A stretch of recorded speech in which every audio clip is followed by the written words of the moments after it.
मुन्ना बिहारी। आप तमाम म्यूजिशियन भाई को और हमारी इस वीडियो को जो भी देख रहे हैं सभी को पैर छूकर प्रणाम। आप सब हमारे लिए भगवान है। क्यों भैया, आप सब हमसे गुस्सा हो गए ना, आप लोग गुस्सा ना होए।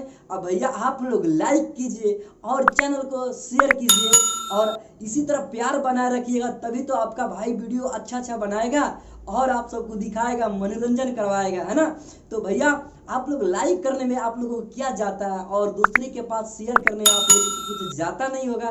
तो प्लीज़ भैया आप सब इस गरीब इंसान पे कृपा करें और मेरे चैनल को पूरे शेयर करें हर दोस्तों के पास, है ना। तो आइए हम लोग म्यूजिक सुनते हैं।